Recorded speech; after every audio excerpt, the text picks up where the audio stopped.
Assalamualaikum warahmatullahi wabarakatuh. Berjumpa lagi dengan saya Unggul Satriadi di acara Bincang Santai. Alhamdulillah kali Bincang kedatangan tamu. Siapa beliau? Nah, beliau ini orang yang luar biasa. Beliau pencinta Quran dan mencintai anak-anak yang mencintai Quran. Ya. Mari kita sambut Ustadz Saiful. Assalamualaikum Ustadz Saiful. Waalaikumsalam warahmatullahi wabarakatuh. Alhamdulillah, terima kasih sudah hadir di acara kami ini Ustadz. Ustadz, Terima sebelum kasih. kita banyak ngobrol-ngobrol, silakan Ustadz kenalan dulu dengan para Rangers Nusantara. Silakan Ustadz.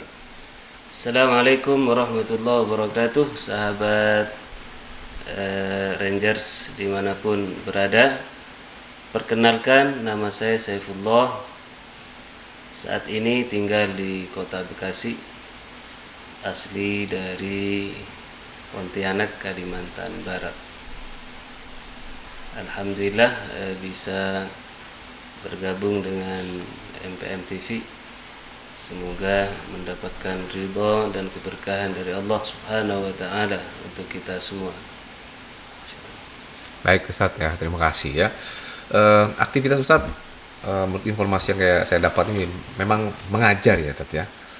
Mengajar ya, mengajar agama dan Quran gitu Ustadz ya. Ya. Nah, boleh cerita sedikit nih, kenapa sih Ustadz ini begitu sekali mencintai Quran dan mencintai anak-anak yang menghafal Quran sehingga Ustadz itu menaungi, mengumpulkan anak-anak di rumah Ustadz dengan awalnya dengan jumlah yang sedikit, makin lama makin banyak. Ini hal apa yang mendasari Ustadz nih? Atau ada panggilan khusus atau mungkin warisan dari bapak dan ibu gitu ya, untuk mengumpulkan anak-anak pencinta Quran ya di tempatmu gitu.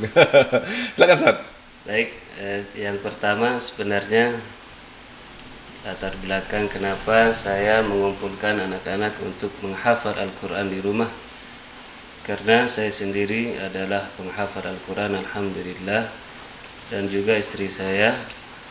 Oleh karena itu kami berdua bertekad untuk menularkan apa yang kami punya, dan juga berdasarkan hadis Nabi Muhammad SAW dari sahabat Abu Hurairah radhiyallahu an, bahwa apabila seorang meninggal dunia maka terputuslah amalnya kecuali 3 hal.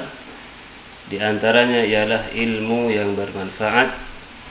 Mudah-mudahan apa yang kami lakukan termasuk di dalam hadis tersebut, yaitu ilmu yang bermanfaat sehingga pahalanya mengalir sampai hari kiamat, insyaallah. Baik Ustaz, luar biasa. Ya ini mau izin pengen tahu nih, ini bagaimana metode Ustadz mengajar ini anak-anak santri di tempat Ustadz nih. Kan ada yang mungkin yang laki-laki, ada yang pernah bagaimana membagi tugas ini, dan alhamdulillah istri juga hafizah ya, para penghafal Quran juga. Jadi luar biasa nih, suami istri para penghafal Quran. Ya Masya Allah. Semoga Allah memberkahi Ustadz dan istri gitu ya. Amin, Karena tetap menjaga hafalannya dan menularkan hafalnya kepada anak-anaknya. Nah, bagaimana metodenya nih tapi? Bagaimana metode mengajarnya? Sistem apa yang Ustadz sampaikan ke mereka? Apakah full murni Al-Quran atau ada pelajaran lain selain membaca dan menghafal Quran dan menafsirkan Al-Quran? Silakan Pak. Ya, jadi pertama diajarkan bagaimana cara membaca Al-Quran. Jadi biasanya anak-anak yang datang ke rumah itu bacaannya masih belum standar, masih ada yang terbata-bata, ada yang sudah lancar tapi tidak sesuai dengan hukum tajwid. Maka yang pertama kami lakukan ialah perbaikan atau tahsinul qiraah, perbaikan bacaannya dulu. Setelah bacaannya sudah bagus, baru dianjurkan atau diarahkan untuk menghafal juz 30 yang mudah-mudah dulu, ya. baru ke juz 1 dan seterusnya. Selain menghafal, mereka juga diajarkan berbagai disiplin ilmu dasar agama. Di antaranya ada ilmu fikih, ilmu alat yaitu nahwu, sorof, dan juga ada sejarah kehidupan Nabi kita, Nabi Muhammad SAW.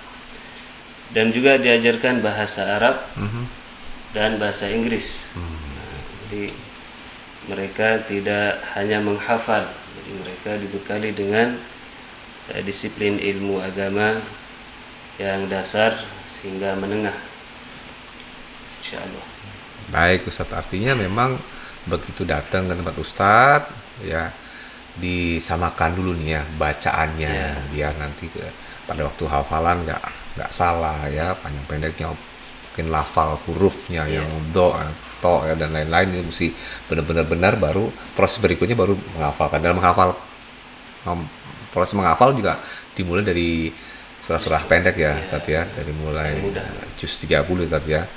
Oke, dan tidak nggak cuma Quran, tapi diajarkan juga disiplin ilmu yang lain ya, bahasa Arab dan bahasa Inggris tadi ya. Berarti ada anak-anak nih jago bahasa Arab dan bahasa Inggris tadi ya. Ya bisa lah. Dengar-dengar juga Ustaz lama di Saudi tadi ya. Ya, dulu tahun 90-an saya di Mekah dan menghafalnya di sana juga. Masya Allah, alhamdulillah. Bahasa Arabnya lancar dong tadi ya. Nah, kan ini anak-anak nggak sedikit ya jumlahnya, mungkin nanti Ustaz bisa sampaikan wanita dan laki-laki, mungkin bisa ceritakan bagaimana mereka hari-harinya tinggal di mana dan lain-lain. Apa sih, ada nggak sih apakah memang Ustaz sendiri nih yang menaungi anak-anak tanpa bantuan orang lain, dan seperti apa? Mungkin boleh cerita ke para Rangers Nusantara nih, silakan Tat. Ya, untuk mereka yang mukim di rumah, sehari-harinya makan 3 kali sehari, dan mereka diajarkan kemandirian. Maksudnya, jadi mereka tidak tinggal makan, jadi mereka itu diajarkan bagaimana caranya memasak masakan, sehingga mereka itu punya keterampilan, baik yang putra maupun yang putri. Jadi mereka itu jago masak. Oh, jago. Jadi kita hanya menyiapkan misalnya berasnya, kebutuhan dapurnya, jadi mereka yang mengolah sendiri. Wah, luar biasa ya. Selain untuk keterampilan dan juga menghemat pengeluaran operasional lembaga. Baik ya. Berarti memang benar-benar nih anak-anak mandiri tadi ya. Yang diajarkan begitu, harapannya ketika pulang mereka tidak berpangku tangan atau seperti manja begitu. Jadi mereka dilatih agar mandiri, siap ditempatkan dimanapun dalam kondisi apapun. Masya Allah.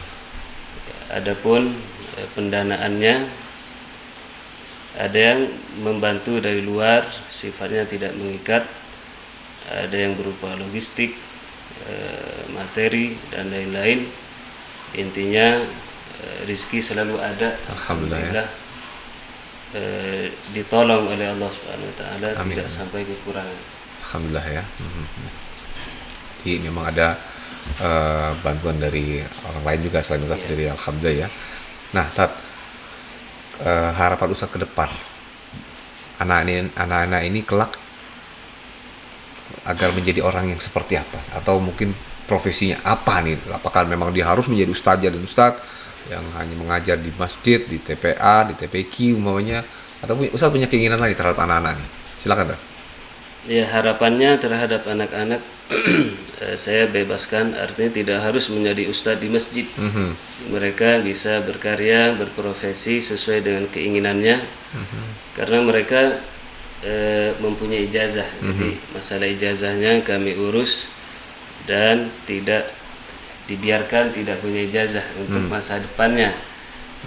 Karena nanti suatu saat nanti mereka kuliah sesuai dengan profesinya yang diinginkan, apakah ingin menjadi dokter atau abdi negara atau polisi, TNI, yang penting Al-Quran ada di dadanya dan diharapkan mendakwahkan Al-Quran ke seluruh lapisan masyarakat, baik yang di pedesaan maupun di perkotaan, bahkan kalau ke luar negeri pun harapannya membumikan Al-Quran.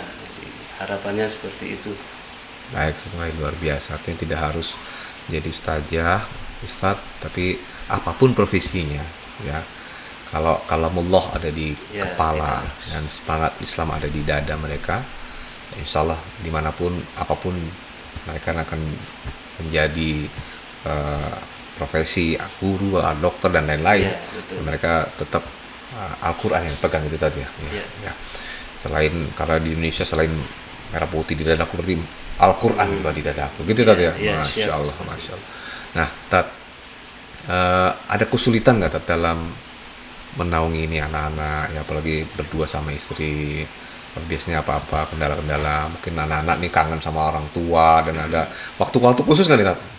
Silakan Tat, mungkin bisa Ya, cerita Tat. untuk para santri, bagi yang baru dibatasi minimal 1 bulan pertama tidak berkomunikasi dengan orang tua. Setelah itu sesuai kebutuhan. Jadi kalau lagi urgen boleh menelpon atau berkunjung ke anaknya. Kalau tidak darurat tidak diperbolehkan karena akan mengganggu konsentrasi mereka juga. Oke. Jadi kalau disamperin terus, khawatirnya mereka tidak fokus sehingga hafalannya tidak meningkat. Dan kendalanya untuk anak-anak karena latar belakangnya berbeda-beda, jadi kami harus menyesuaikan diri dengan mereka dan mereka juga harus beradaptasi dengan kami. Dan alhamdulillah sudah berjalan kurang lebih 4 tahun dan programnya masih on proses. Mudah-mudahan diberikan kemudahan oleh Allah Amin. SWT Amin, amin. sampai akhir. Amin, amin Tat. Baik, terima kasih Tat ya. Sebenarnya banyak yang pengen kita diskusikan, tapi waktu juga yang membatasi kita. Ya. Mungkin ada hal-hal yang ingin disampaikan ke para Rangers Nusantara nih. Mungkin nasihat atau inspirasi. Silakan Ustaz Saiful. Baik, sahabat Rangers dimanapun berada, tetaplah dengan Al-Quran sebagaimana MPM menaungi dan membina para hafiz Al-Quran. Insyaallah ridha Allah ada di situ. Tidak usah kemana-mana, intinya dengan Al-Quran. Selalu sibukkan waktunya dengan Al-Quran. Bisa sehari 1 juz atau sehari 2 juz. Semakin banyak kita baca Al-Quran, semakin sibuk dengan Al-Quran, insyaallah pertanda baik dari Allah Subhanahu wa taala. Amin, amin Ustaz. Masyaallah. Alhamdulillah. Terima kasih Ustaz. Sama-sama. Demikian tadi bincang santai kami dengan Ustaz Saiful. Semoga banyak menginspirasi dan mengedukasi para Rangers Nusantara. Ya, Ustaz Saiful dengan kondisi yang sangat sederhana tapi punya semangat untuk tetap menaungi para hafiz. Ya. Sampai bertemu di program Binsan berikutnya. Assalamualaikum warahmatullahi wabarakatuh. Waalaikumsalam warahmatullahi wabarakatuh.